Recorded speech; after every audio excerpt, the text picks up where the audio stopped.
التواب البر الجواد، والصلاة والسلام على النبي المختار الشافع المشفع يوم التناد، وعلى آله وصحبه الخيار الجياد الذين جاهدوا في الله حق الجهاد، وعلى كل من تبعهم بإحسان إلى يوم المعاد، خصوصا على نقلة الآثار وحملة الأسفار الذين قطعوا أوقاتهم بالسير في البلاد طلبا للحديث والإسناد. أما بعد، فأقول: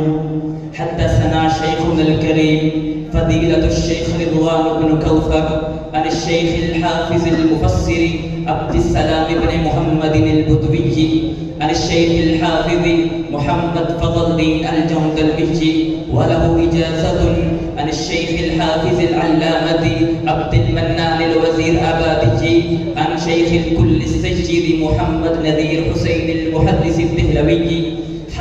وحدثنا شيخنا العزيز فضيلة الشيخ رضوان بن كوثر، وحصل له الإجازة عن الشيخ حياة الله اللاشاري السندي، وقال: حدثنا إجازة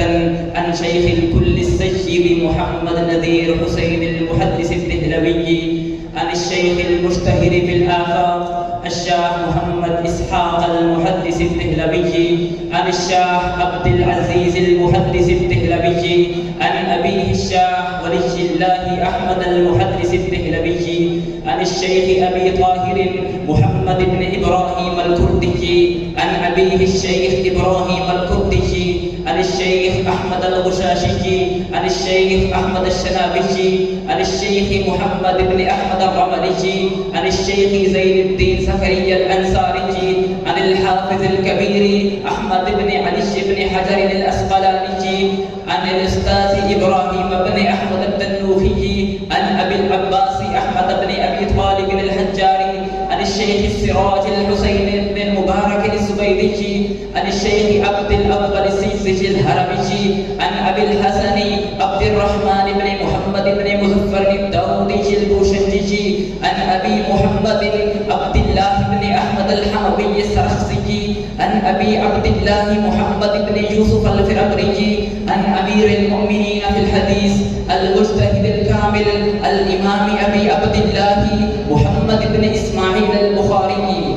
وقال: باب قول الله تعالى: ونزع الموازين القسط ليوم القيامة وأن أعمال بني آدم وقولهم يوزن. وقال مجاهد: القسطاس العدل بالرومية، ويقال القسط مصدر المقسط وهو العادل، وأما القاصر فهو الجائر. قال: حدثنا أحمد بن إشكاب قال: حدثنا محمد بن فضيل عن عمارة بن القعقاع عن أبي زرعة عن أبي هريرة رضي الله عنه قال: قال النبي صلى الله عليه وسلم: كلمتان